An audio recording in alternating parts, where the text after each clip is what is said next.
estar al día, están atrasados, leen los libros, escuchan los audios, a ver cómo están con eso. 5 minutos, cuéntenme.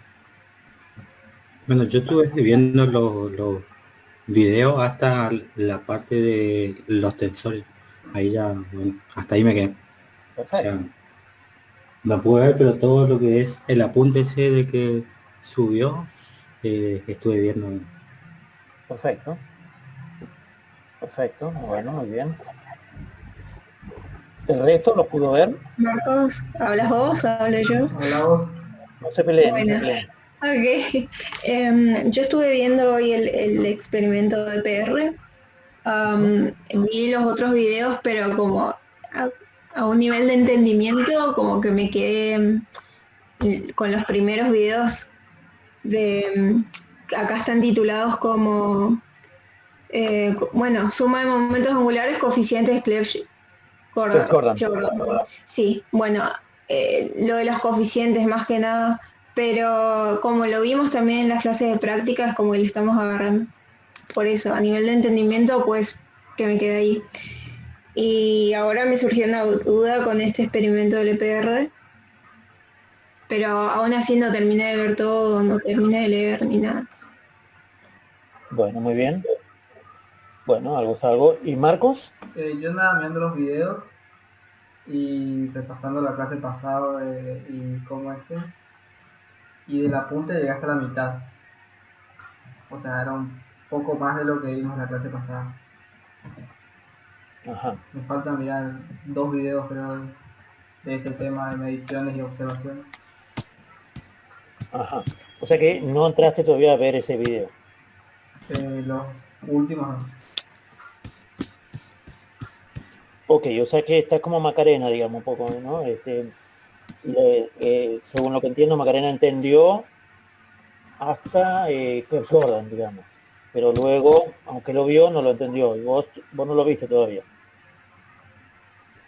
Los coeficientes, sí, ese dimos la clase pasada. Ese sí, no, lo que estoy hablando es de las mediciones y Sí, o el sea, el apunte experimento de del PR.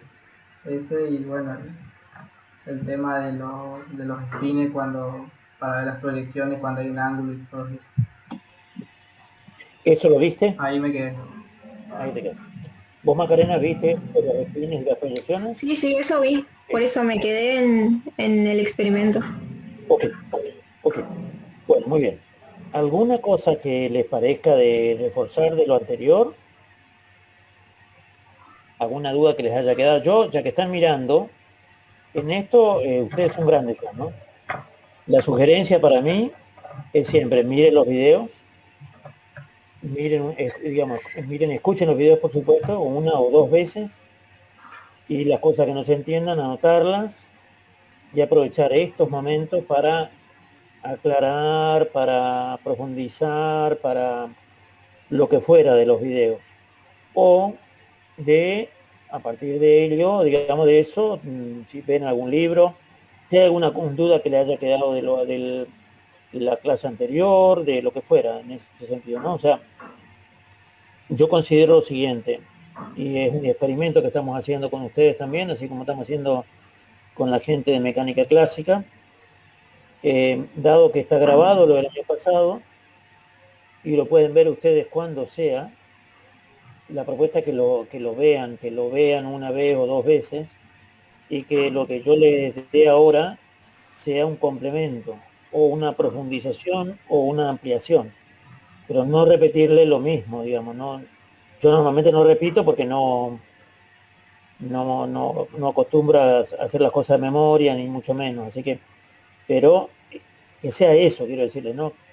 Que estos momentos sean para ampliar o para profundizar o para ver alguna cosa diferente. Eso entiendo que sería sacar las ventajas posibles de tener grabado las clases del año pasado.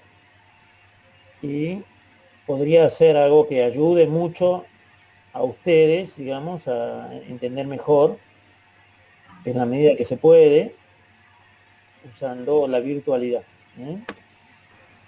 ¿Eh? No sé si ustedes saben, hay un nuevo, como un nuevo paradigma, le llaman así, o propuesta, se llama Blend Learning, que es equivalente a decir enseñanza mixta, una cosa así, que pretende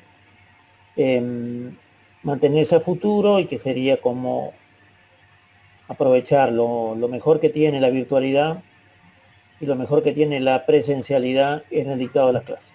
Bueno, un poco la idea acá sería aprovechar lo mejor que tiene la virtualidad en estas clases y que para mí son los videos, o que en principio también son los videos que tienen de Cuántica 2, pero que se pueden abrir a otros videos, ¿no es cierto?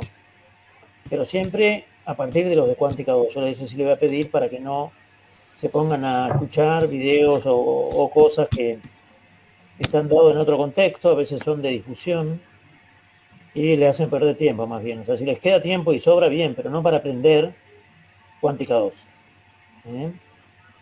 Los de difusión en general son videos para contar cosas sin hacer cuentas y sin entrar en mucho detalle de la herramienta matemática que hay detrás y sin entrar en tanto detalle de los conceptos sobre la cuántica. A veces, entonces para mí es muy riesgoso, digamos, alimentarse de videos de divulgación.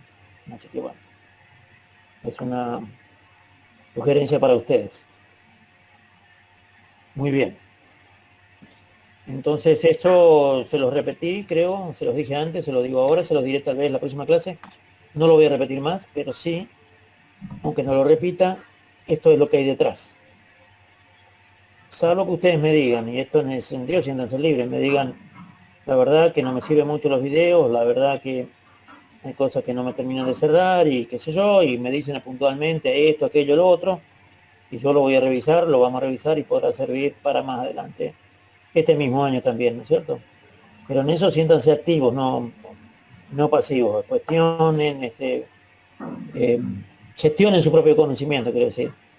Ustedes tienen que exigir que nosotros, los profesores, tanto de teoría como práctico, les demos lo que tenemos que darles, porque para eso nos pagan. Así que ustedes tienen que gestionar su propio conocimiento, ¿está bien? Por favor.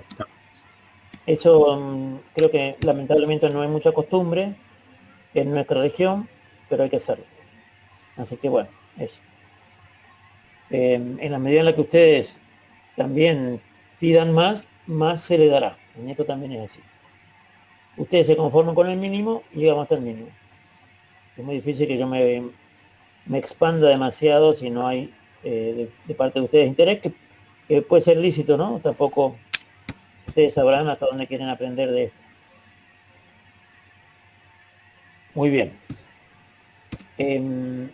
Yo creo que el año pasado lo que se grabó es bastante completo, por eso me quedo muy tranquilo si ustedes leen y escuchan los videos, leen el material y se ponen atentos al video, a los videos que no han sido editados, y entonces hay partes que no deberían estar, pero bueno, no importa, les va a servir. ¿Ok? La idea de hoy es terminar el apunte que está sobre EPR, digamos. Y probablemente, como ustedes están llegando hasta acá, empiece la clase que viene del martes con la desigualdad de Bell explicada de otra manera probablemente. Pero no se los voy a transmitir hoy porque me parece que tienen que llegar bien hasta aquí, hasta el experimento de EPR, para plantearles después esto de la desigualdad de Bell de una manera que sea más comprensible para ustedes. Vamos a ir, estamos bien con el tiempo en cuanto a la planificación, así que no hay problemas. Y en la práctica creo que están al día también. Muy bien. Entonces, ¿qué es lo que pretendemos? ¿Qué vamos a hacer ahora? Digamos, vamos a intentar, así como en la última clase hemos planteado qué ocurre si nosotros observamos el spin, digamos, tenemos un sistema que quiere decir, tenemos una partícula con spin o una partícula con momento angular. En aquel momento era momento angular orbital. Una partícula con momento angular orbital, es lo único que tenemos en el universo. y queremos observar las proyecciones, o queremos observar, en realidad queremos medir el momento angular según ejes perpendiculares, o sea, según el eje de las X, según el eje de las Z, según el eje de las Y. Queremos hacer mediciones desde el punto de vista de la cuántica. Entonces lo que hemos hecho es evaluar el momento angular en dos situaciones.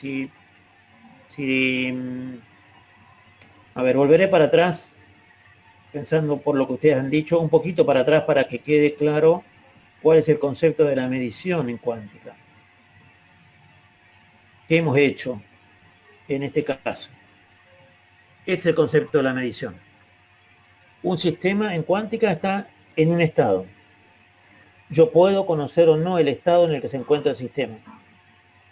Yo puedo conocer o no el estado en el que se encuentra el sistema. Pero si quiero conocer el estado, tengo que hacer mediciones. Las mediciones me indican en qué estado se encuentra un sistema.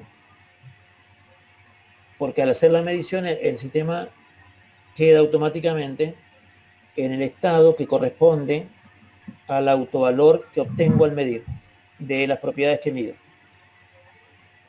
En cuántica, cuando yo observo, fijo el sistema en el autoestado correspondiente al autovalor que me da la medición.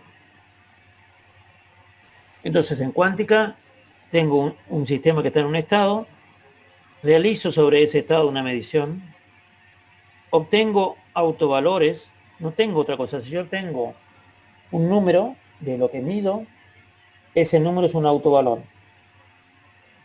En cuántica no puedo obtener, al hacer una medición, no puedo obtener un valor cualquiera. Los únicos valores que puedo obtener son los autovalores de las magnitudes físicas que estoy midiendo. O de otra manera, los valores que obtengo son autovalores de alguna magnitud física que es observable en el sistema cuántico. Esto es algo novedoso completamente en la cuántica, no existe en la clásica, no existe en el mundo como tal cual lo conocemos nosotros desde un punto de vista de sentido común, como decimos, ¿no es cierto? Estas son cosas completamente novedosas, abstractas, que no aparecen naturalmente, aparecen artificialmente en el sentido de que las tuvimos que inventar para poder después manejar esta maquinaria, digamos, esta manera de describir fenómenos naturales. Muy bien. Entonces tenemos estado, medición, autovalor, estado. Una vez que obtuvimos este autovalor que corresponde a la autofunción de la magnitud que hemos medido, el sistema quedó en un estado, que sería el autoestado correspondiente a este autovalor.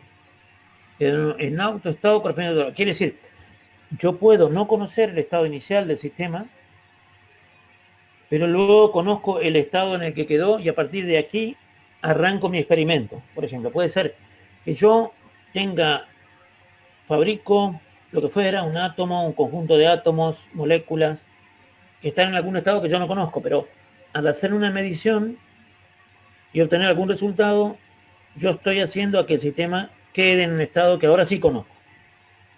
No lo conocí inicialmente, lo conozco después. Lo voy a conocer con cierta probabilidad y habrá que ver, poner en juego todo lo que significa esto de medir y observar en cuántica en ese sentido, ¿no? Pero desde un punto de vista formal, al hacer la medición, yo estoy exigiéndole al sistema que quede en algún estado que corresponde a un autoestado de una magnitud física que estoy midiendo. Y a partir de ahí puedo jugar. Y ya sé que está en este estado, le hago una cosa, después le hago otra y veo y observo el resultado final. Y hago todo un proceso cuántico. O sea que los experimentos en cuántica se pueden hacer con mucha precisión también. Y esto hace que las mediciones que hacemos en cuántica tengan la precisión que tienen. Si bien lo que tiene por dentro la cuántica es el indeterminismo, en el sentido que no hay certeza en lo que se observa en general, uno puede hacer las cosas como para encontrar que los resultados tienen una precisión muy alta, muy alta. La cuántica está testeada a un nivel del orden de 10 a la menos 10. O sea, de lo más preciso que existe hasta ahora como teoría, digamos, ¿no? Muy bien. Y tiene que ver con esto que está aquí. Entonces, en la clase pasada hemos hecho varias cosas. En un primer momento hemos partido de un estado desconocido. Yo no conozco esta función aquí que me está describiendo el estado del sistema. Es una función de onda. Pero dada esta función de onda, que es desconocida, realizo una medición. La medición de la componente z del momento angular orbital. Como se trata de una partícula que tiene L igual a 1, eso ya lo sé. Es una partícula que tiene L igual a 1. Entonces yo mido Lz, los valores posibles que obtenga la medición será más o menos 1 y 0. Es decir, las proyecciones del momento angular según el eje de la z serán en este caso siempre más o menos 1 y 0. Y si estos son los autovalores, esto corresponde a estas autofunciones. Me da este valor, quiere decir que el sistema está en este estado. Me da este valor, quiere decir que el sistema está en este estado y así. Y este estado se describe por esta función. O sea que si yo al medir encontré que era 1, el Lz me da 1, entonces quiere decir que el sistema se encuentra en este estado. Y a partir de aquí ya sé el estado en que se encuentra el sistema. Quiere decir que si a partir de aquí yo observara esto, midiera el Lz, una vez que obtuve este valor, listo, hacia adelante ya sé que esta psi está descripta por esta función que está ahí. ¿Me siguen? Sí, sí. Profe, no sé si pensás que estás proyectando, pero no. Ah, ¿no estoy proyectando? No. Igual estamos, creo que estamos viendo el no me di PDF, cuenta. lo seguimos. Parecía un loco entonces. No. Bueno, a ver. ¿Ahí aparece? Sí. Sí, Sí. sí. Bueno, eso inmediatamente díganme, por favor. No me di cuenta. Bueno, entonces, ¿saben por qué? Porque no tenía pensado hacer esto. Pero a partir de lo que me dijeron me pareció que era importante hacerlo. Entonces, esto lo que les dije antes, ¿no es cierto? Les señalaba esta línea que está aquí y les hablaba del estado, que en el caso inicial yo les había dicho que estaba dado por una función psi, pero que acá está indefinida. No sé cómo se expresa el psi está indefinido. Es un estado cualquiera del sistema. Mi sistema es una partícula que tiene momento angular L igual a 1. Pero una vez que hago la medición, obtengo alguno de estos autovalores. No le queda otra a la partícula que decirse si esta o aquellas son las proyecciones del Lz cuando yo lo mido. Pero si obtengo este resultado, esta es la función de onda. Quiere decir que si al medir me da este autovalor del Lz, el sistema quedó en esta función de onda, digamos, en este estado. El estado descrito por esta función de onda que tiene esta característica y se terminó. El sistema está en este estado. Y así, si me da esto o me da esto. O sea que cuando yo mido, puedo saber en qué estado quedó el sistema. Y si luego mido de nuevo, mido el Z de nuevo, por ejemplo, y mido a partir de que el autovalor es 1, el sistema está aquí y me va a dar 1. Me va a dar 1 de nuevo. Y si mido aquí me va a dar 0, etcétera. Si mido el Z. Si mido otra cosa me va a dar algo distinto. Pero si mido el Z, está en 1. Y si mido a continuación de nuevo me va a dar 1, 1, 1, etcétera. Porque el sistema quedó en 1. En el autoestado correspondiente al Z igual a 1.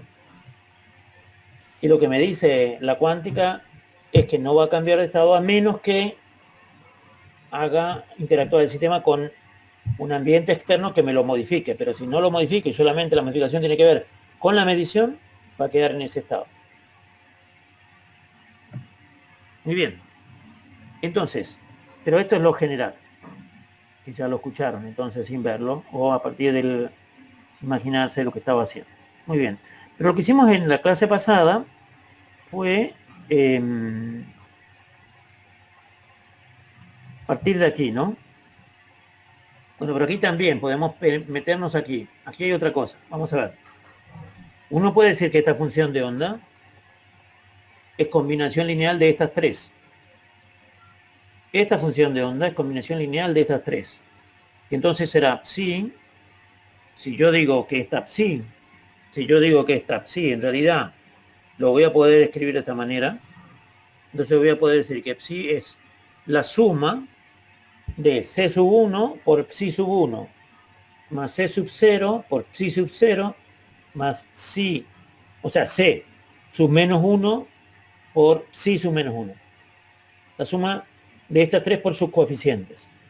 Porque eso es lo que nos dice la cuántica, que el estado de un sistema se puede escribir como combinación lineal de autofunciones de alguna magnitud física medible, observable. Yo estoy observando el Z, por tanto, la psi la puedo escribir de esa manera. ¿Y esto qué quiere decir? Que el C sub 1 tiene una probabilidad de ocurrencia. El C sub 0, o sea, el valor de C sub 1 me va a indicar con qué probabilidad yo voy a encontrar este autovalor.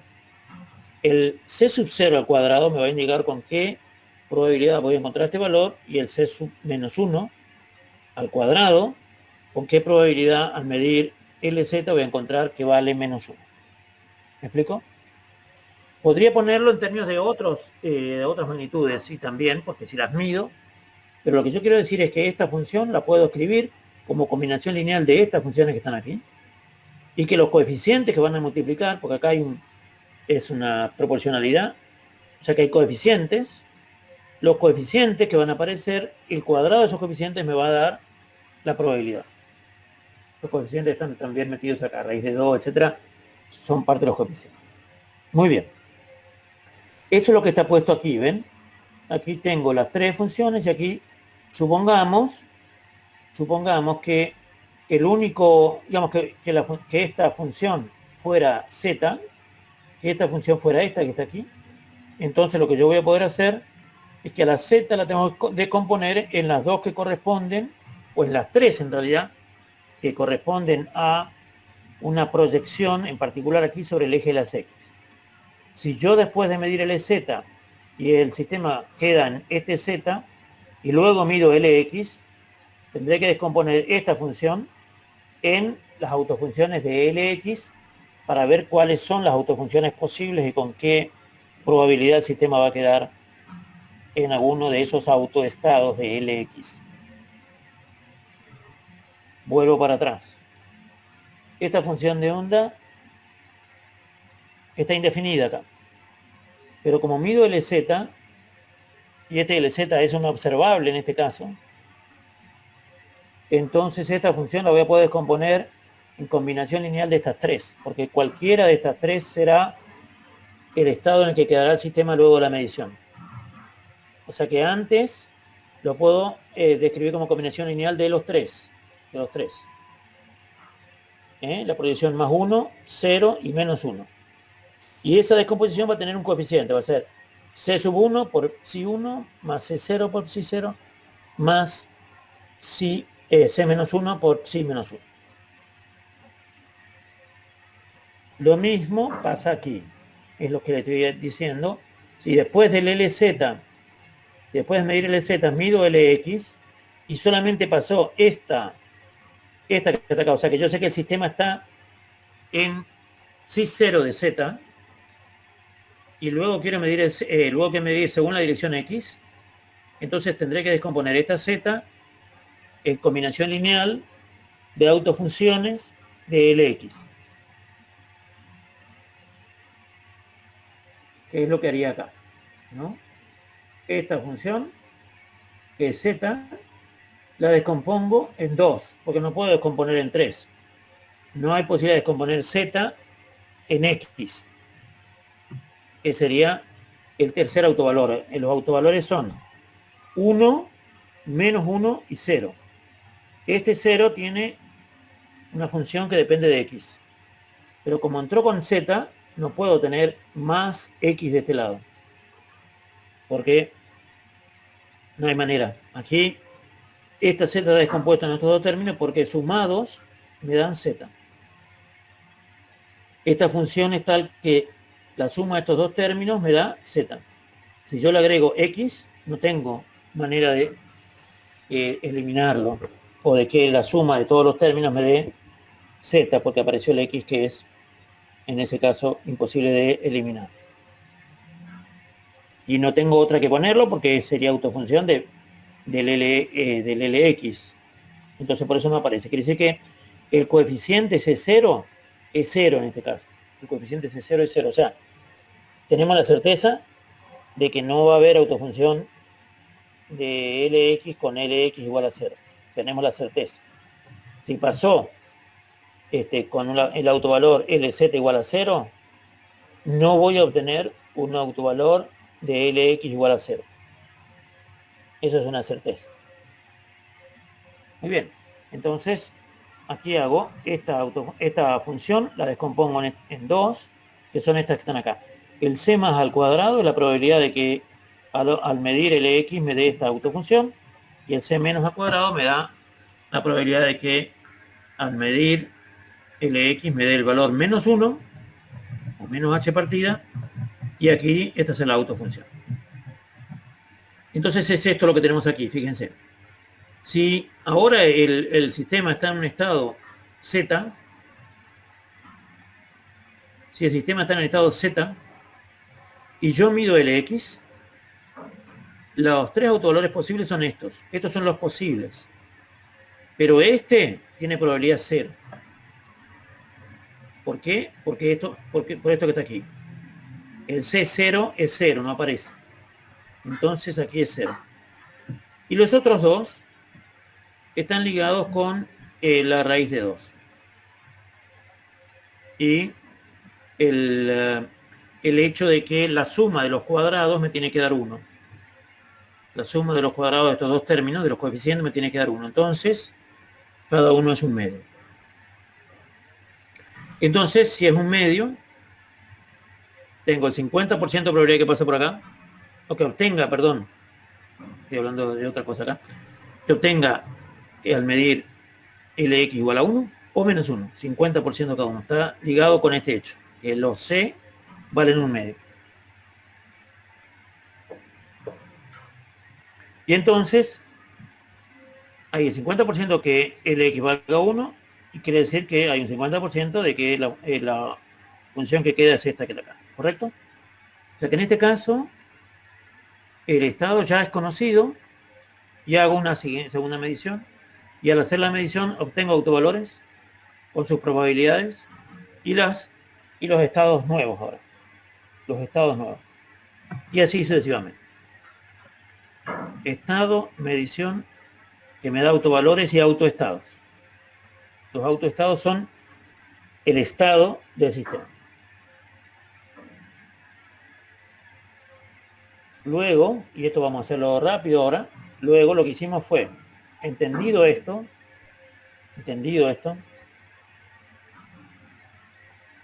vamos a medir primero LZ y después LX. Y después vamos a medir LX y LZ. LZ, LX y después al revés. Y vamos a ver que, digamos, si dan lo mismo o no. En la física clásica dan lo mismo. Le da lo mismo a un sistema que mida primero el valor de la LX y después la LZ o al revés. En la física clásica no hay diferencia. Vamos a ver qué pasa en la cuántica. Y para ello vamos a suponer que inicialmente el sistema se encuentra en un estado dado. El sistema se encuentra en un estado dado. Se puede elegir cualquiera. Yo aquí puedo hacer el experimento para que empiece a contar desde aquí. Hago otras mediciones anteriores hasta que yo sé que el estado está en este que está acá. En este estado. Y después hago las otras mediciones. Y después las hago al revés. Pero sabiendo que el sistema está en el estado inicial, que yo puedo saber con certeza que ese es el estado en el que se encuentra el sistema. Entonces hago las mediciones y me va a dar una probabilidad final de que si este es el estado inicial y mido primero el Z y después el X, sea tal, digamos, el valor de la probabilidad de que eso ocurra, digamos. Fíjense, si este es el estado inicial, los LZ posibles son estos, nada más que este que está acá y este que está acá tienen probabilidad 0. Entonces el LZ me da 1, lo que le había dicho en un primer momento. Este es la autofunción, mido LX y estas son los posibles, etcétera. Y aquí la probabilidad va a ser un cuarto, un medio, un cuarto. Medir LZ después LX con este estado inicial. ¿Qué pasa si en lugar de LZ primero empiezo con LX? Mido LX, hago esto. Esto es exactamente igual a esto que está acá. Porque esta función es esta que está acá. Este menos está acá adelante. Y luego mido LZ.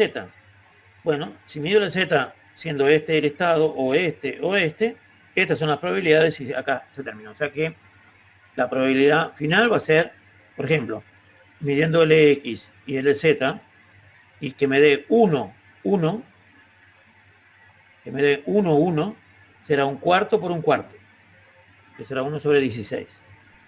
Si me dé 1, por ejemplo, que me dé 1, 0, será un cuarto por un medio, un octavo, y así. Esas son las probabilidades.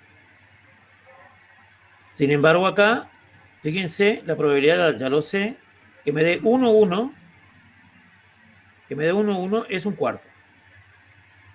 Que me dé 1, 0 es un medio. Un cuarto, 1 menos 1. Pero las otras son todas 0, porque acá ya es 0, la probabilidad acá es 0, o sea que la probabilidad de que al medir LZ primero 0 y luego LX sea 1 es 0 por un cuarto, es 0. Y así. Esto es la manera en la que obtenemos las probabilidades en las mediciones. Y la pusimos en una tabla y era eso que teníamos ahí. Este en el caso donde mirábamos el Z primero, el X después, y al revés. Y se dan cuenta que en la cuántica los valores son distintos. Sin embargo, en la clásica, que era lo que les había contado, si vale 1 en LZ, el X tiene que ser 0, no hay otra opción. Y no puedo tener 1 y 1 porque son perpendiculares, o 1 menos 1 porque son perpendiculares. Si en cuántica, el momento angular tiene la medición para el perpendicular es 0. En clásica no se puede dar, no puede dar un valor perpendicular. En la clásica. En la cuántica, sí. En la cuántica, sí. Yo sé que vale 1, o sea que tiene esta forma, digamos, esta proyección. Mido en perpendicular y no es 0 el valor que voy a obtener. En la cuántica puede tener un valor distinto de 0. Lo único que van a ser distintos según haga la medición. Esto es como para decir cómo no van a decir que la cuántica es magia, ¿no? Bueno, muy bien. Les había contado también esto de la medición de momento lineal. Este era momento angular, este momento lineal y lo demás, y aquí el momento lineal era indistinguible. O sea que ustedes saben que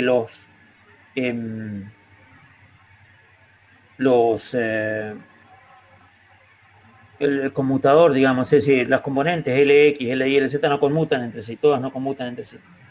Esa era la razón por la cual no era lo mismo medir de una manera que medir de otra, digamos, ser X, Z, ZX.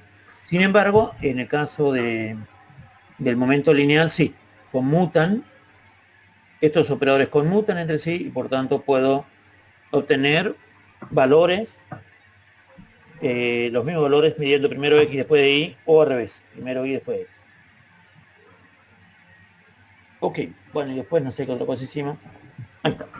Pero vamos a lo que viene ahora. A ver, ¿cómo estamos con lo que les comenté hasta recién? ¿Se entiende mejor o ya lo habían entendido? Sí, está bien. Lo único que tengo una pregunta curiosa, si se quiere, con respecto al otro, porque ¿qué pasa, por ejemplo, si el estado con el que yo arranco el experimento no es L1, es L2, por ejemplo? Entonces tengo distintos, tengo la posibilidad de medir más valores. Lo único que yo estaría cambiando es que voy a tener menores probabilidades de medir esos valores. Este sería el caso inicial, ¿no? El caso inicial, aquí yo consideré que no sabía esta psi si era Ajá. autofunción de LZ o no era. En principio no es autofunción de LZ. Ujú. Y entonces tengo estos tres valores probables y estas tres autofunciones.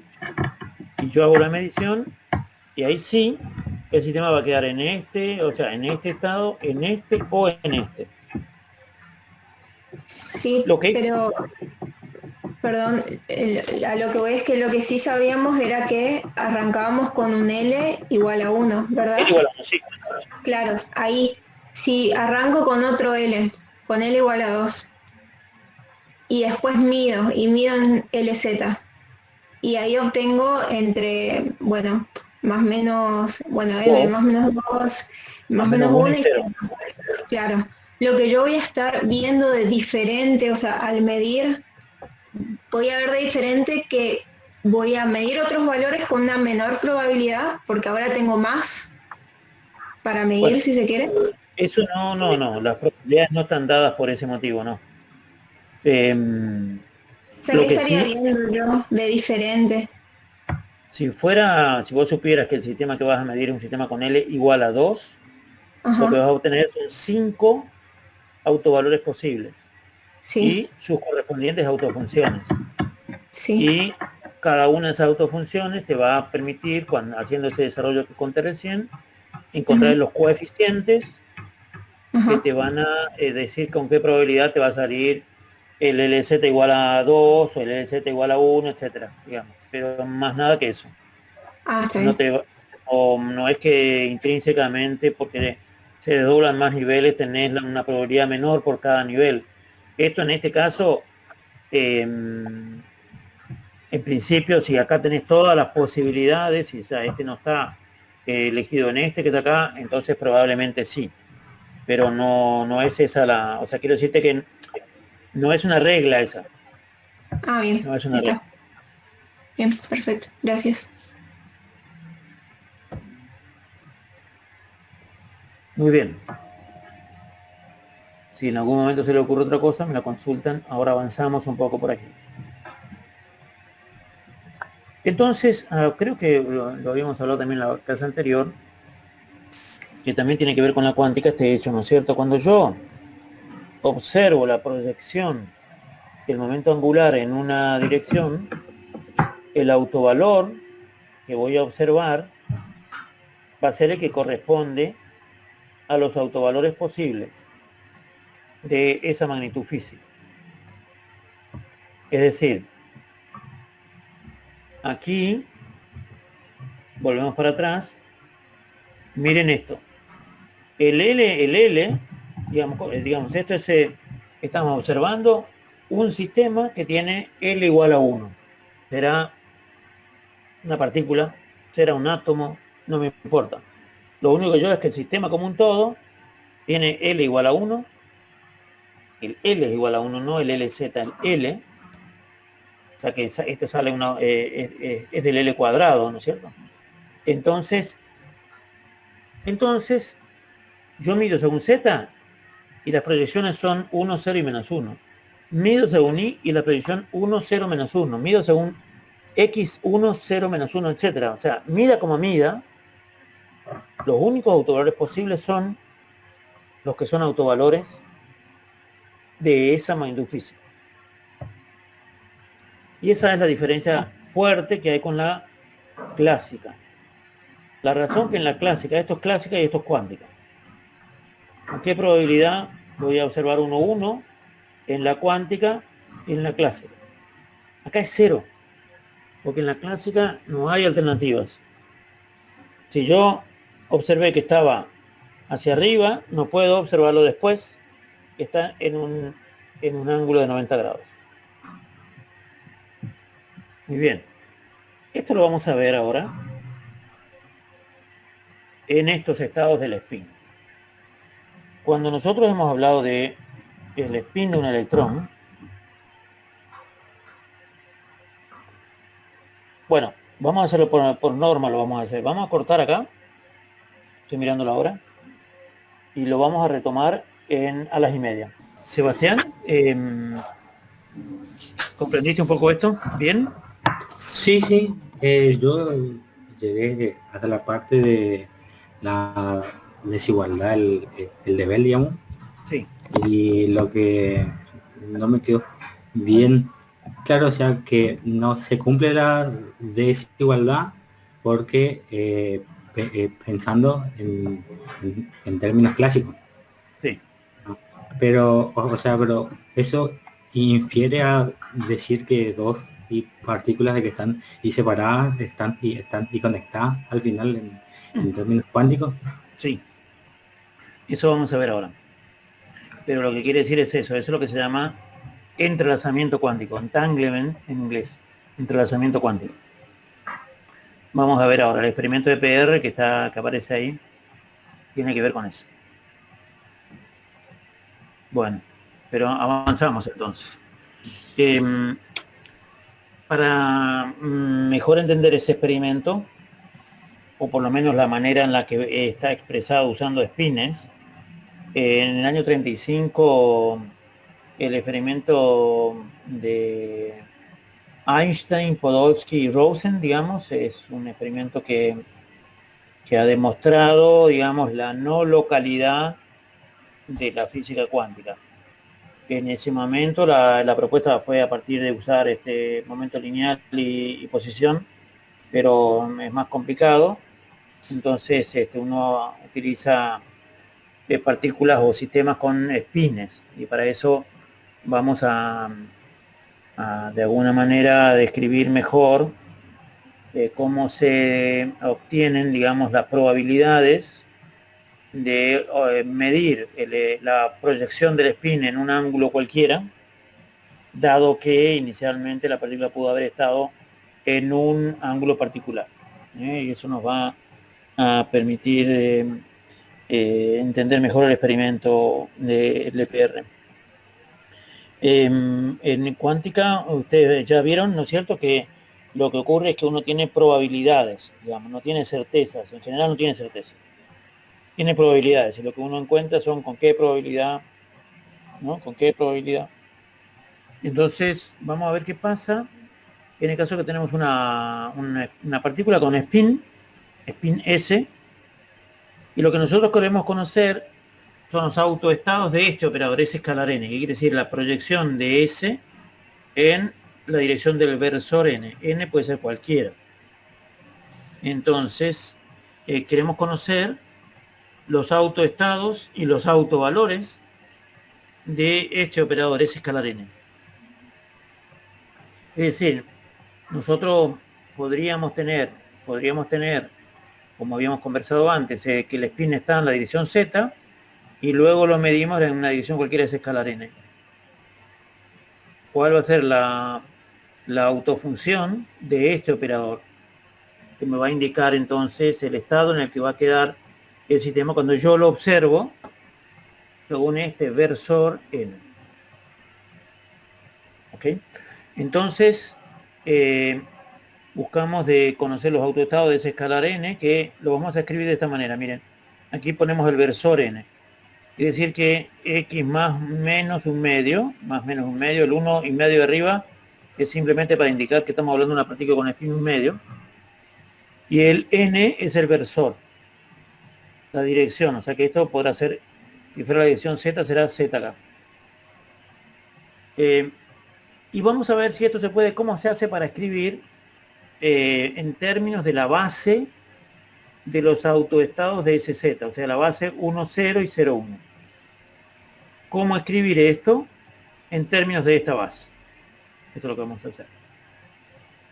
Entonces, bueno, vamos a considerar que el versor n está en el plano XZ, en algún lugar del plano XZ, o sea que con esto dice que el tita este es arbitrario. Y entonces hacemos S escalar n, que será S, que será h partida sobre 2 sigma, escalar n. Entonces los sigmas serán x, y z, y el n tiene componentes X y Z, no tiene componente ni, entonces aquí no aparece la componente Y, es 0. Y esto que está aquí, dado que sigma X tiene esta forma y sigma Z tiene esta forma, ¿ok? Entonces sigma X, esto es una matriz de 2 por 2, esto es una matriz de 2 por 2, al multiplicarlo obtenemos esta expresión. Y de aquí podemos entonces, una vez que tenemos ese escalar n como un operador de manera matricial, lo vamos a reemplazar aquí y vamos a encontrar o buscar de encontrar los autoestados correspondientes a los autovalores de este operador S escalar n. Los autoestados, que serían estos autoestados, en este caso van a ser estos autoestados, ¿no es cierto? Porque es n el versor, un versor que tiene un ángulo θ respecto del eje z. Entonces eran los autoestados, n sería acá. Y por eso, como no los conozco, pero sé que son espinores, o sea que tienen dos componentes, lo pongo como AB, ¿no? Entonces acá sería AB y acá sería AB. Y bueno, acá tenemos, esto es h partida sobre 2 por el coseno, esto es h partida sobre 2 por el coseno. Si el h partida sobre 2 lo pongo aquí, a este le llamo lambda prima.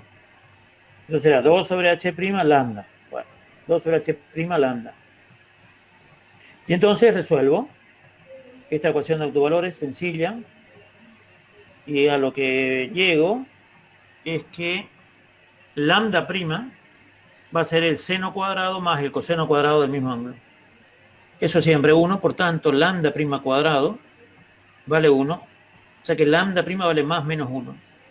Esto quiere decir que lambda prima, esto es más menos 1. Entonces lambda es más menos h partida sobre 2.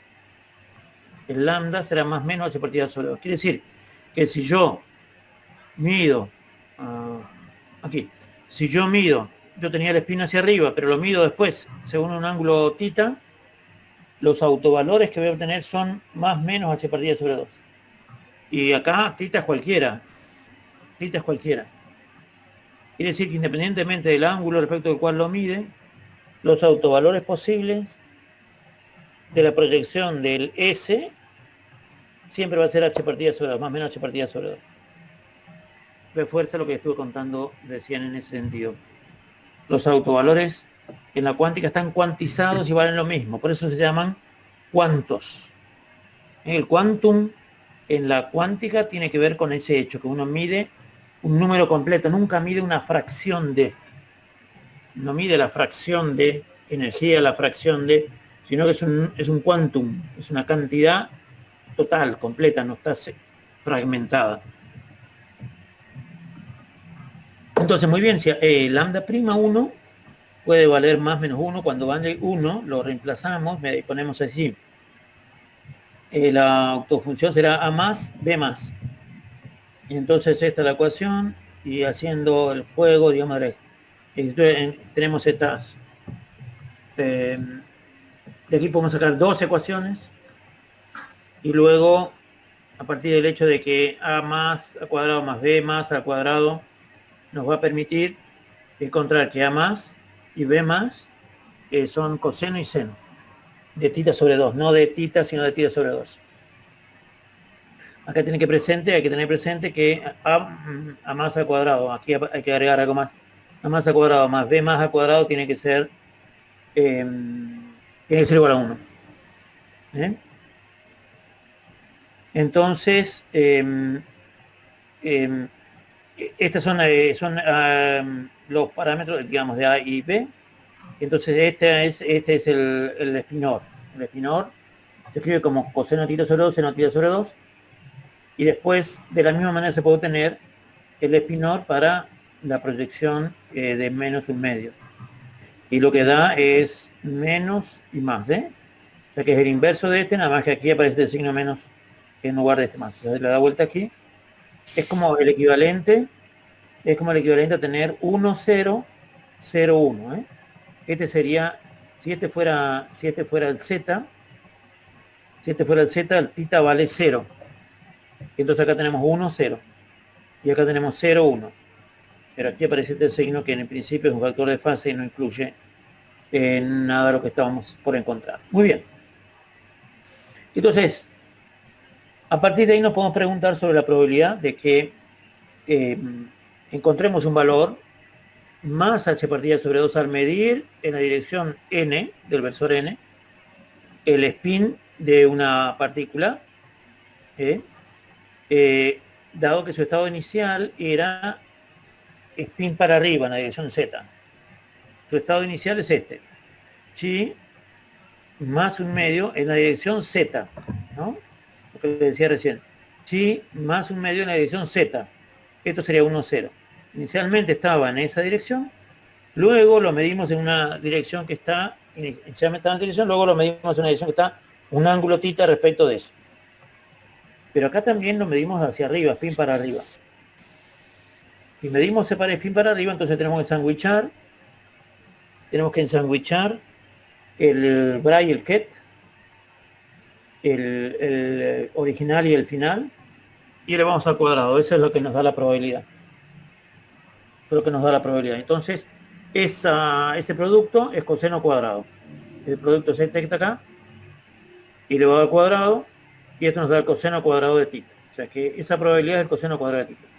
Inicialmente spin para arriba, luego mido según un ángulo, la probabilidad que mida spin para arriba según ese ángulo es coseno cuadrado de θ. Y está bien, ¿no es cierto? Porque, fíjense, si θ es igual a 0, o sea, primero mido aquí y luego mido aquí, la probabilidad es 1, porque θ es 0. Y la de 90 grados, si primero mido así y luego lo quiero medir en 90 grados, pero para abajo sería lo mismo que para arriba, ¿no es cierto? Ahí, este spin, ahí va a ser 0, porque va a ser el coseno de 90 grados. O sea que si inicialmente lo miro para arriba, no puedo medir después hacia abajo. En la cuántica. Tampoco en la clásica, pero en la cuántica es en hechos una certeza.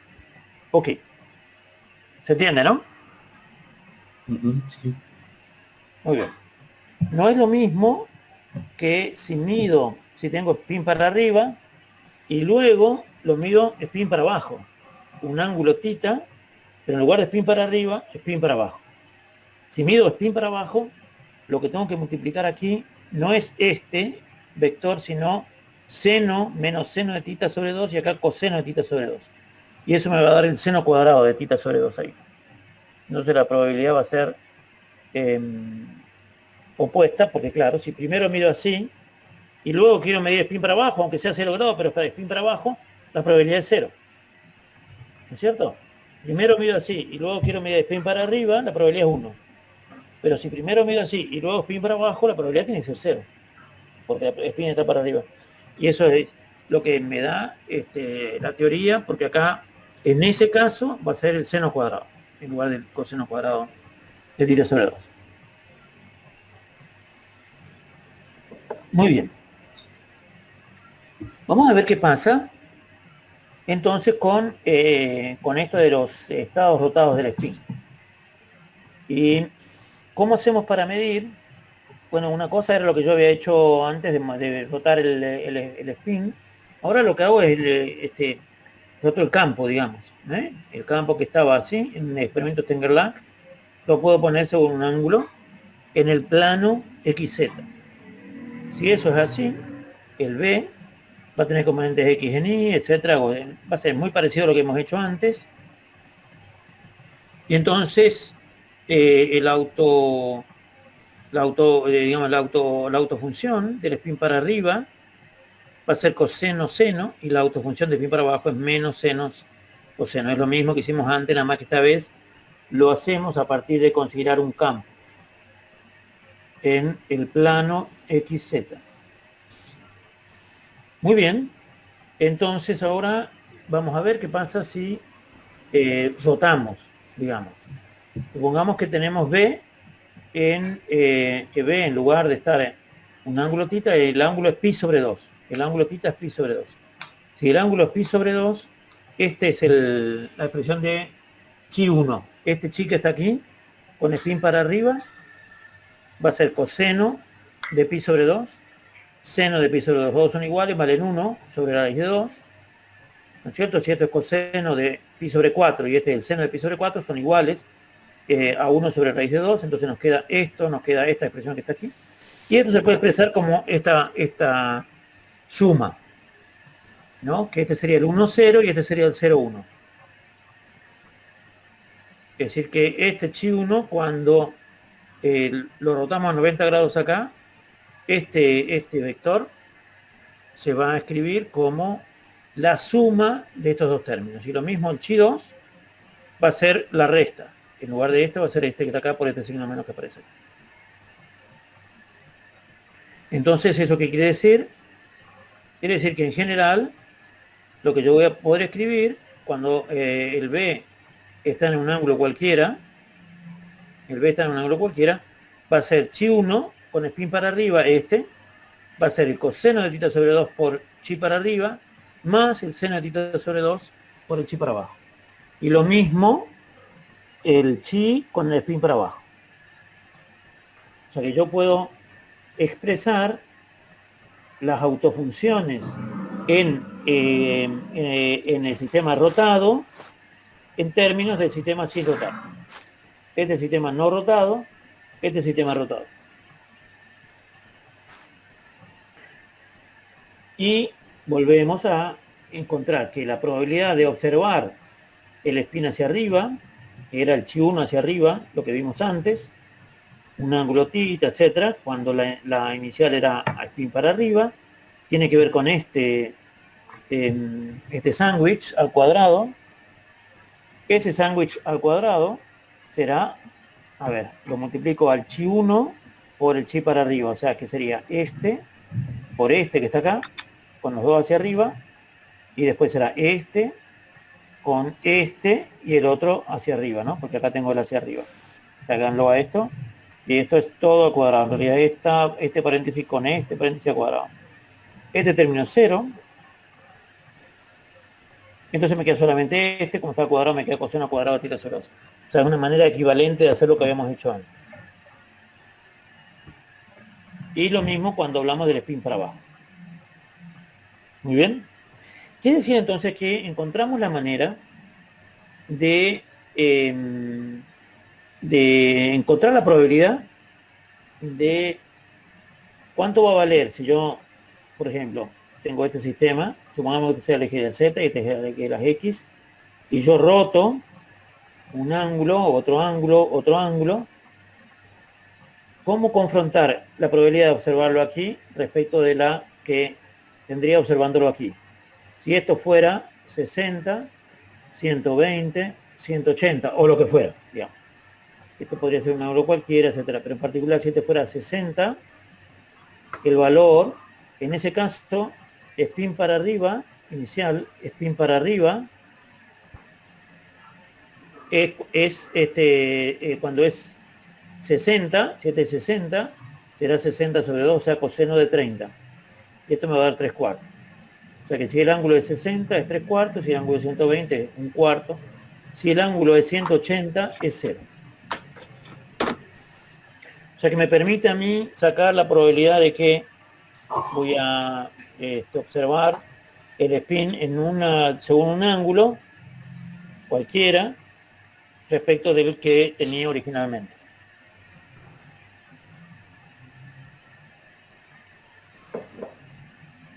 Muy bien. Por otro lado, la probabilidad, esto es interesante, la probabilidad siempre va a ser menor a 0,5. Una vez que pase los 90 grados. Muy bien. Y después la al revés, ¿no es cierto? Spin para arriba, spin para abajo. O sea, aquí tengo spin para arriba y a 60 grados spin para abajo era el seno cuadrado de 3, el seno cuadrado de tita sobre 2. Y así tengo esas probabilidades. Muy bien. Entonces acá tenemos lo mismo que habíamos hecho antes. ¿Qué pasa si tenemos dos espines? ¿Qué pasa si tenemos dos espines? Si tenemos dos espines, lo hemos visto con los coeficientes Clebsch-Jordan. En el caso donde tuviéramos m sub s igual a 0, o sea que las proyecciones sean para arriba y para abajo, esta es la base acoplada, esta es la base desacoplada. Si la proyección era 0, el autoestado era este que teníamos acá. ¿Se acuerdan? Si teníamos spin en medio, dos partículas de spin en medio, el valor del spin total podía ser 0 y 1. Los casos extremos de las proyecciones eran 1 y -1, y después teníamos la proyección 0. Y de nuevo la proyección 0, teníamos 2 veces la proyección 0. En el caso en el que el spin total fuera 1, la proyección 0 correspondía a un triplete. Y en el caso donde el spin total era 0, la proyección me daba un singulete, que sería este caso que está acá. Este es lo que se llama un singulete. Pero lo que quiere decir es combinación lineal, fíjense, es combinación lineal de la partícula A con spin para arriba y la B con spin para abajo, o la inversa, la partícula A con spin para abajo y la partícula B con spin para arriba. Y esto me daría el estado compuesto de las partículas A y B, que tienen spin 1 medio. Este es el estado de más baja energía. Entonces, si midiéramos inicialmente que A está para arriba, si observamos este sistema y vemos que A está para arriba, entonces, si A está para arriba, esto es 0. Si inicialmente el sistema me dice que A está para arriba, esto es 0. Porque es la combinación lineal de este estado y este estado. Este estado no puede ser porque en este estado estoy diciendo que el spin está para abajo. Entonces inicialmente el spin está para arriba y nos preguntamos cuánto vale la probabilidad de que el spin de la partícula B esté para arriba según un ángulo θ. Entonces, el estado acoplado de A y B tiene esta forma. Ahora lo que yo digo, yo sé que este está para arriba y se terminó. La probabilidad de encontrar este para arriba es 1. Ahora este que está acá lo puedo variar según un ángulo θ. Entonces, si yo me pregunto la probabilidad de que θ esté para arriba y B esté para arriba, es esta probabilidad que está acá. Es equivalente a que inicialmente es este estado. O sea, este estado es este estado. Y me estoy preguntando por el hecho de que el spin de B esté para arriba un ángulo θ. No se pierdan, ¿no? Inicialmente la partícula A está con el spin para arriba. La partícula B está descrita por esta función, que sería esta que está aquí. Ahora yo me pregunto, ¿cuál es la probabilidad de que el A esté para arriba? La puse como condición, pero que el B también esté para arriba un ángulo θ. En ese caso, lo que yo tengo es x sub b para abajo, pero la observación siguiente es esta, de x sub b, pero θ para arriba. Esta para arriba, esta para abajo, y por tanto, este elemento matricial está ligado con el seno cuadrado de θ. Cuando vuelvan para atrás, en lo que estuvimos viendo van a ver que si estos dos están uno para abajo y el otro para arriba, o al revés, este para arriba y este para abajo, el seno de θ sobre 2 es el que daba las probabilidades. Ahora, si la pregunta es en lugar de los dos para arriba, o sea, A para arriba y B para arriba, digo A para arriba y B para abajo, entonces va como el coseno cuadrado de θ sobre 2. O sea, la probabilidad de que A esté para arriba y B está para abajo, o sea, esté así y no así, entonces será el coseno cuadrado de θ sobre 2. ¿Ok? ¿Ok? Sí. Vamos al experimento de PR. Vamos al experimento de PR. Una manera de entenderlo este experimento. Entonces, ¿qué se hace? Tenemos un sistema con spin 0 inicialmente, pero está compuesto de dos partículas que tienen spin 1 medio cada uno. Lo que hago es rompo esto y mando una partícula para la izquierda y otra partícula para la derecha. Una partícula para la izquierda, la otra para la derecha. Ambas se mueven con velocidad c sobre 2. Son velocidades grandes, no importa, son velocidades grandes. Y el punto es que yo decido medir la proyección de esta partícula A luego de que esta distancia D es tal que no, la información que tiene esta partícula no la pueda conocer esta partícula antes que se mida. Es decir, el experimento es tal que las partículas, una va para la izquierda, otra para la derecha.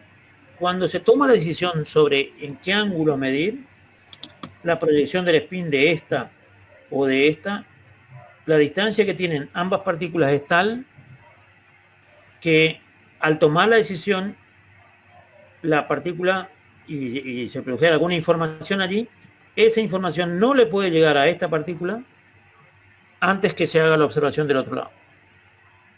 Quiere decir que las observaciones van a ser independientes. Las observaciones van a ser totalmente independientes. Y entonces, bueno, yo puedo medir aleatoriamente que A esté a 0 grados, a 60 grados, a 120, a 180, para poner unos números. Y lo mismo para B. O sea que lo que estoy poniendo son campos que van a encenderse en en aquel, etcétera, ángulo, y entonces me van a permitir observar el spin, la proyección del spin según esos ángulos. Quiere decir que yo voy a tener hacia la izquierda la medición de S escalar NA y a la derecha de S escalar NB. Y quiere decir lo que yo voy a poder hacer acá es medir, fíjense, yo podría decir que cuando A está en 0 grados, B puede estar en 0, 60, 120, 180. O sea que la diferencia entre A y B cuando está en 0 grados puede ser 60, 120, 180. Y si decidieran ver A en 60 grados, miro A en 60 y la diferencia es que B puede estar en 120, 180 o puede estar en 60. O puede estar en 0 también. Y así. O sea que lo que voy a estar diciendo es, si yo fijo A, mido B y la mido como diferencia entre A y B y puedo usar el esquema que estoy usando aquí arriba. Esto que está aquí. Fijo uno de los, fijo el A y mido el B. Un ángulo, tita, va a ser el ángulo rotado respecto de A. Eso es lo que estoy usando aquí. ¿Me siguen? Sí, sí. Okay. Entonces, vamos a darle probabilidades de ocurrencia. Vamos a decir que la probabilidad de medir, si yo digo la probabilidad de que yo mida la partícula A, según un ángulo tita sub A, hacia arriba, vale 1 medio. Esto es lo que quiere decir este símbolo acá. Y que está acá va a valer 1 medio también. O sea que lo que yo voy a decir que la partícula A, según medida según un ángulo tita, va a estar para arriba o para abajo. No hay otra posibilidad, porque la partícula tiene spin más o menos 1 medio la proyección. O sea que 1 medio y 1 medio es lógico que ocurre, digamos, ¿no? Yo puedo medir la proyección del spin de la partícula A hacia arriba o hacia abajo. Más menos h partida sobre 2. Es el valor que puede tener. Ok. Y entonces, vamos a considerar, haciendo esto que hemos hecho recién, vamos a considerar estas diferencias de ángulo. Si yo mido A en tita sub A y B en tita sub B, cuando esa diferencia vale 0 grados, 60, 120, 180. Quiere decir que si yo tengo acá, por ejemplo, tengo tita sub A para arriba y tita sub B para arriba, perdonen que vaya para abajo, tita sub A para arriba y tita sub B para arriba, esta que está acá, según el ángulo va a ser el seno cuadrado de tita sobre 2. O sea que cuando el ángulo es 60, será el seno de 30, este valor. El seno de 60, el seno de 90. Y al revés, cuando uno está para arriba y el otro está para abajo, cuando vale 0, el coseno de 0 es 1, el coseno de 30, el coseno de 60, el coseno de 90, que es 0. De esa manera son las probabilidades que encuentro aquí. ¿Ok? Muy bien. Pero vamos el experimento de PR, lo que nos pretende demostrar es que en la cuántica, en realidad no es en la cuántica, sino que la cuántica describe la interacción de partículas de manera no local. En la clásica yo tengo un objeto, vamos a ver, si estos fueran objetos clásicos, lo que yo mido de este lado, o lo que yo mido de este lado, No tiene nada que ver lo que mido de este lado con lo que ocurre de este lado. En la clásica, lo que ocurre de este lado no está condicionado por lo que ocurre de este lado en cuanto a la medición.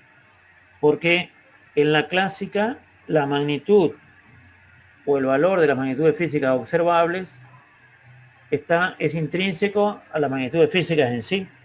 No tiene relación con las otras magnitudes físicas. En el sentido de el cuerpo, ¿no es cierto? Si estoy observando un cuerpo, este objeto, de alguna manera aquí, lo que yo observe de este cuerpo estará como supeditado a las magnitudes físicas que tenga este cuerpo, no a las que tenga este y viceversa. Entonces eso es lo que está intrínseco a la teoría de la relatividad, digamos, de Galileo o a la de Einstein, que la física es local, se puede describir cualquier fenómeno, se puede describir con mediciones locales, o sea que dependan solamente de parámetros locales. Lo que uno dice en la física clásica es que las partículas llevan la información en sí misma. Los objetos, el objeto A lleva su información, el objeto B lleva su información.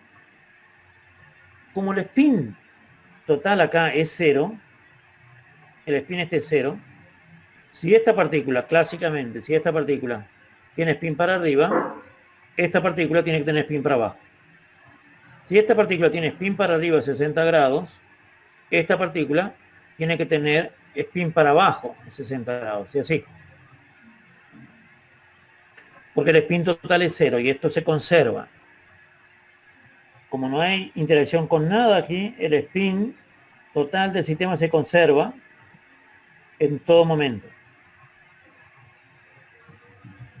Entonces vamos a ver, vamos a suponer que vamos a describir lo que va a pasar en distintas mediciones, a las que vamos a llamar eventos, el evento 1, el evento 2, etc. En el evento 1 será la medición de la partícula A que tenga determinadas características y la partícula B determinadas otras características. Quiere decir, si yo mido A según un ángulo 0, 60, 120, 180, etc., y mido B según esos mismos ángulos, ¿qué valores voy a obtener del spin?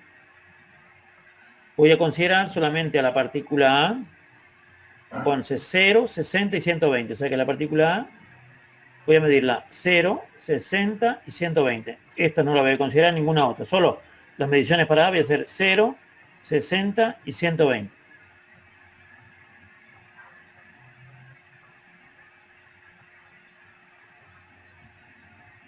Muy bien. Entonces, si la partícula A, por ejemplo, en el evento 1, un evento que quisiera una medición en cualquiera de los tres ángulos, hago una medición en cualquiera de los tres ángulos para la partícula A, y digo, bueno, en el primer caso puede ser que la partícula A, si mido si mido 0 grados está hacia arriba, a 60 está hacia abajo, a 120 está hacia arriba. Si eso ocurriera para la partícula A, para la partícula B, el spin tendría que estar en el sentido exactamente opuesto al de la A. O sea que si acá es más, acá será menos. Si acá es menos, acá es más. Y si acá es más, acá es menos. Esto es necesario porque si a 0 grados la partícula A está hacia arriba, la partícula B, de manera instantánea, la partícula B estará para abajo, porque el spin tiene que ser total 0. Y si la partícula A 60 grados está para abajo, el spin de la partícula B estará para arriba, a 60 grados. Bueno, ese es un evento. Otro evento me puede decir, bueno, en lugar de tener estas posibilidades, la partícula A tiene estas que están acá. O sea, positivo, positivo, negativo. Y por tanto la B será negativo, negativo, positivo. Después tendremos menos, más, menos, después tendremos más, etcétera. Todas las posibilidades. Esos serán todos los eventos posibles. Muy bien. Y luego vamos a ver con qué probabilidad, a partir de esos eventos, con qué probabilidad voy a encontrar este caso, por ejemplo. Con qué probabilidad voy a encontrar que la partícula A está a 0 grados para arriba y la partícula B está a 120 grados hacia arriba. ¿Con qué probabilidad voy a observar la partícula A 0 grados hacia arriba y la partícula B a 120 grados con espín hacia arriba? Esto tiene que ver con la frecuencia con la que ocurran eventos que tengan en cuenta esta cosa que está acá, pero no, fíjense, en el medio, no estoy diciendo que pasa a 60 grados.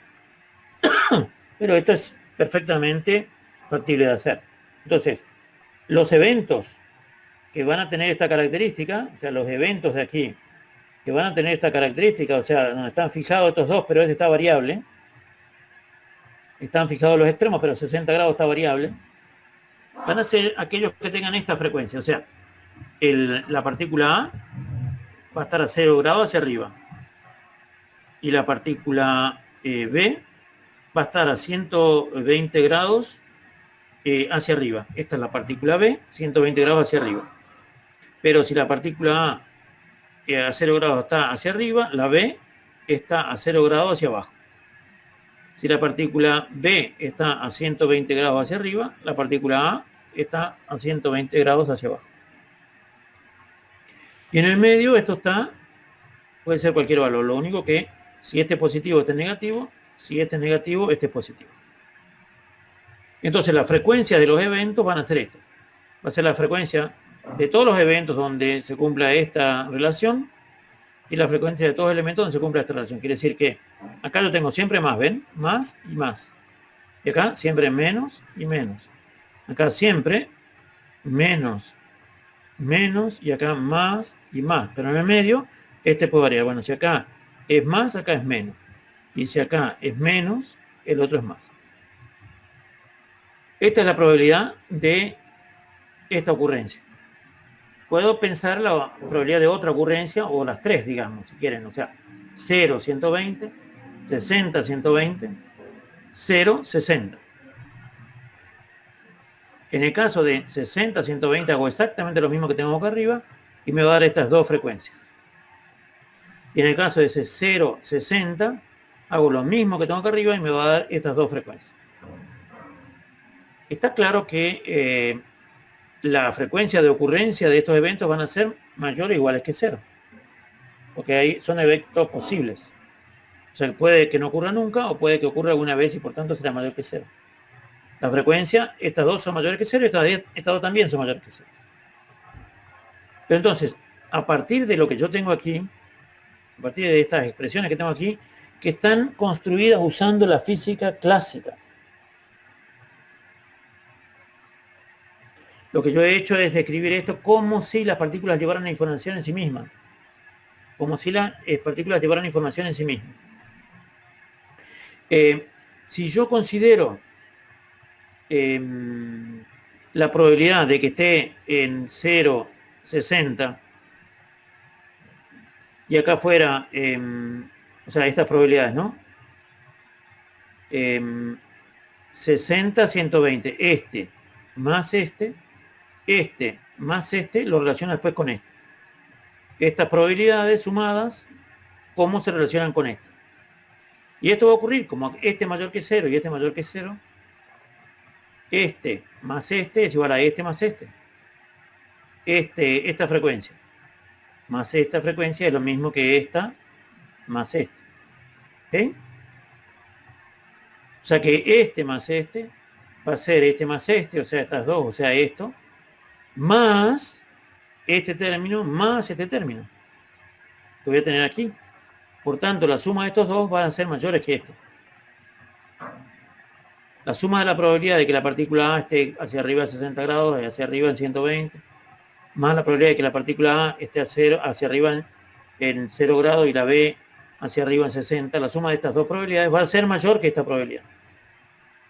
Eso me lo está exigiendo una teoría que se llama realista, que es una teoría en principio clásica. Quiere decir que esto se tiene que cumplir.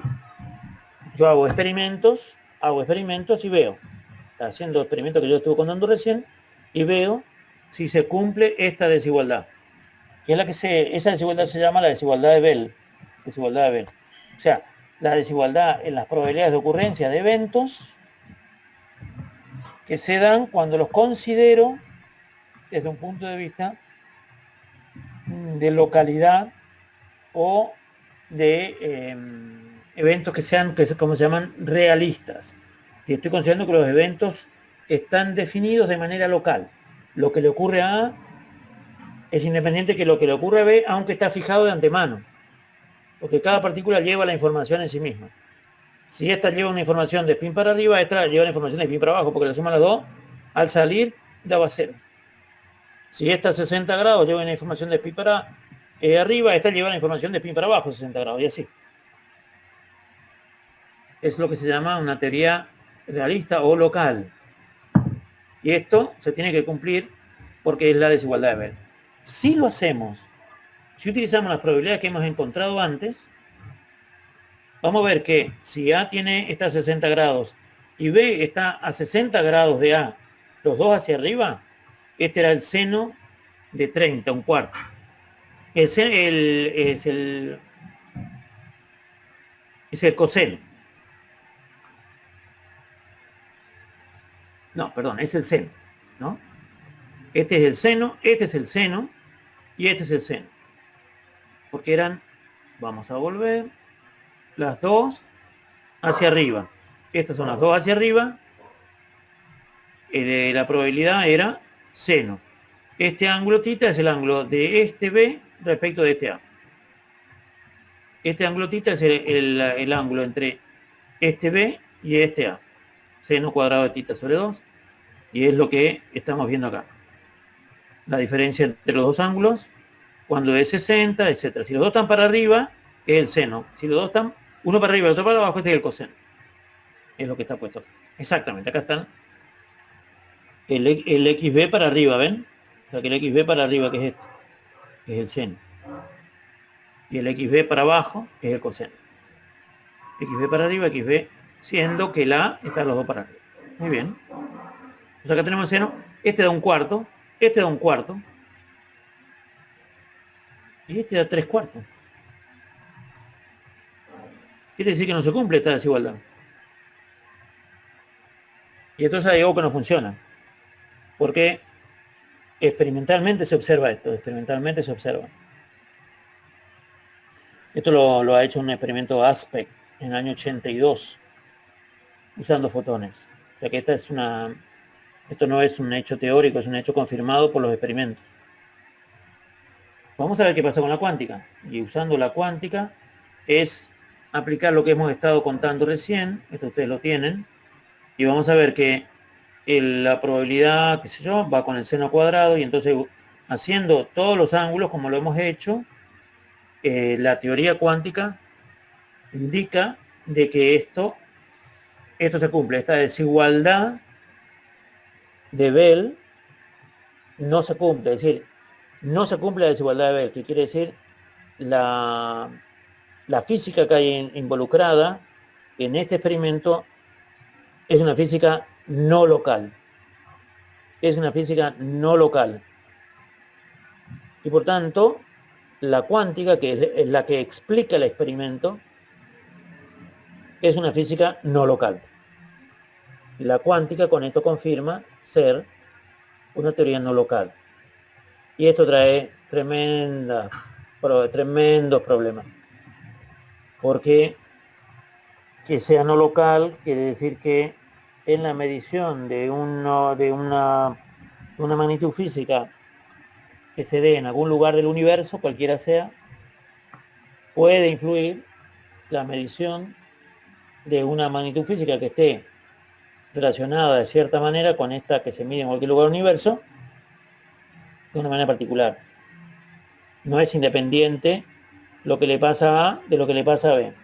El tema simplemente es que entre A y B no debe haber ninguna medición anterior, ni tiene que haber ninguna interacción de A con el entorno, ni de B con su entorno.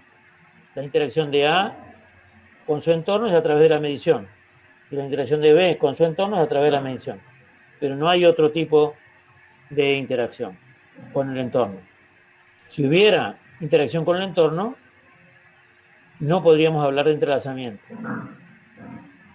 El entrelazamiento se da cuando las partículas A y B, que han estado unidas en algún momento, se separan y luego no interaccionan con el entorno hasta que se hacen mediciones.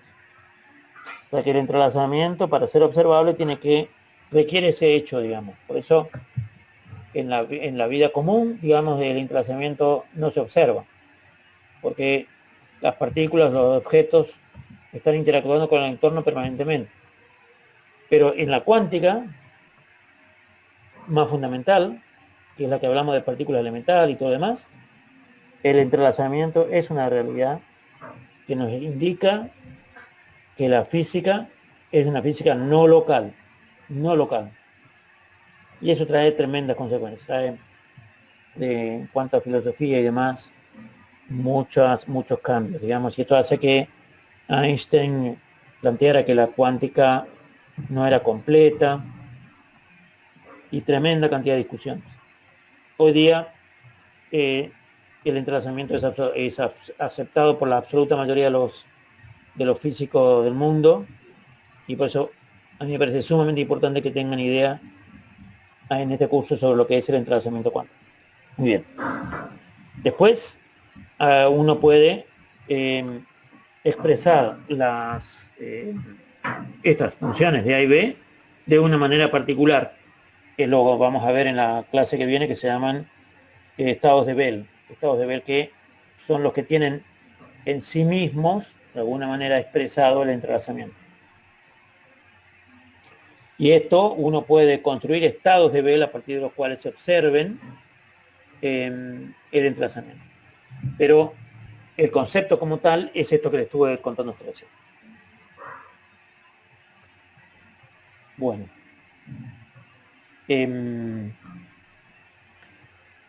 Les sugiero que entonces vean el video que está en la página. No sé si han grabado esta clase o lo que fuera, pero bueno, la recuerdan, anotan, ven, y en la clase que viene, el martes que viene, los primeros 10 minutos vamos a hablar de toda esta parte, si quedan dudas, si quisieran que les amplíe o lo que fuera, y luego avanzaré sobre estados de Bell y después avanzaremos con los otros temas que vienen. Pero este es un tema muy importante para mí y por eso les doy este tiempo como para que lo lean, lo mastiquen, traten de entenderlo lo mejor que se pueda. Aquí hemos roto con todo lo que fuera sentido común. No hay nada que haya quedado el sentido común o el sentido al que estamos acostumbrados, ¿no? La manera que uno dice inmediatamente, debe ser así, no debe ser así, debe ser de otra manera, no. Acá se rompió todo. En la cuántica ese sentido común es clásico, no es cuántico y por tanto trae muchísimos problemas. Y es muy importante que ustedes entiendan estos aspectos fundantes de la cuántica. Muy bien. Si tienen alguna pregunta y si no, cerramos y nos encontramos de nuevo el martes. Yo creo que estamos. Ok. Wow. Yo tengo preguntas, pero si quieren dejo para el martes. No, dale, contame. No, pero es sobre esto último. ¿Cómo puedo saber básicamente que había un entrelazamiento? Porque la única forma que tengo de saber algo es midiendo, y al medirlo rompo. Es como que, ¿cómo sé que había un entrelazamiento previo a medir? Y yo digo, bueno, está bien, es por esta desigualdad que no se cumple, pero si es esa solo la justificación Sí, claro. o hay Esa es otra, la digamos. justificación. Lo que se hace aquí, Alice and Bob, normalmente este es un experimento donde quien observa de este lado y quien observa de este lado le dicen a uno, le dicen a Alice y al otro a Bob, digamos, ¿no? Alice and Bob. Y ellos miden independientemente, ellos se ponen de acuerdo, hacen un experimento y dicen, bueno, sin que nadie observe nada, yo aquí tengo un par de partículas que están unidas y que sé de alguna manera que el spin vale 0. Y en el experimento esta partícula la desplazo hacia la derecha y esta hacia la izquierda. Yo en todo caso en el martes les voy a contar un experimento, a ver si puedo, que no les sea muy complicado, porque tiene otra. A ver si puedo. Les voy a contar cómo experimentalmente se hace. Pero bueno, este es un esquema del experimento. Hacia la derecha, entonces está Alice y Bob acá, ¿no es cierto? Están separados una distancia suficiente como para que estas partículas que se mueven a velocidades cercanas a la velocidad de la luz, entre este punto y este punto, las distancias son las mismas, pero también lo que se puede hacer es, se pone primero Alice acá y Bob acá, y después se los invierte, o sea, para que no haya problemas de distancia, o sea, se cuidan todos los elementos como para que el experimento sea independiente de errores técnicos. Y empieza el experimento. Que empieza en un tiempo, y aquí empiezan a medir y miden. O sea, tomándose aquí la decisión de según qué ángulo se va a medir, porque lo más importante acá es que el ángulo según el cual se mide esta partícula que está yendo hacia la izquierda no se sabe hasta que la partícula atravesó una distancia tal que ya, una vez que se tomó la decisión, por más que se mande la información para esta partícula, no la puede recibir porque sería moverse la información a velocidad superior a la velocidad de la luz y no se puede hacer. ¿Entienden? Sí. Esto es lo que indica este C sobre 2, digamos. O sea que esta está a la mitad de camino de acá, esta a la mitad de camino de acá. Entonces, aquí hay una distancia del orden de C por T y por tanto no hay manera. Cuando yo tomé la decisión de en qué ángulo voy a medir acá, bueno, se hace el experimento, se lo graba en una tabla, y luego se juntan Alice y Bob, toman un café, un mate, lo que fuera, y se pasan a tabla. Y eso, en la tabla va a aparecer con qué probabilidad ocurrieron esos eventos. Con qué probabilidad ocurrieron estos eventos que están señalados arriba. Estos eventos.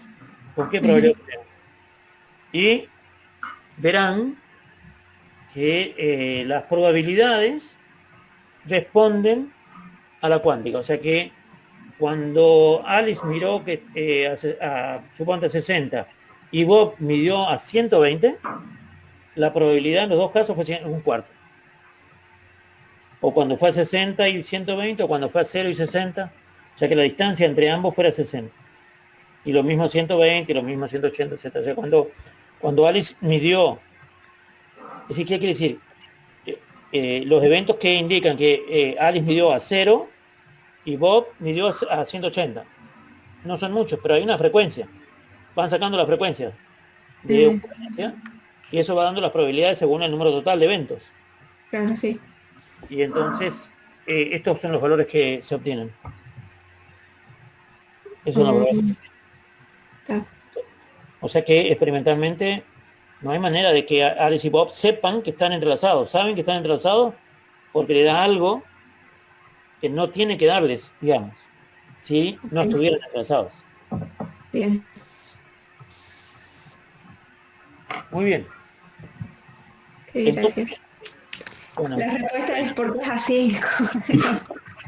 No, sí y no, ¿no es cierto? Uno dice, ¿por qué en la naturaleza sigue la cuántica? Ahí yo te digo... Claro, sí. A eso voy, porque es así. Pero después, listo. Lo que pasa es que la naturaleza, de alguna manera, sigue una ley que es la de la cuántica. Ajá. No queda otra.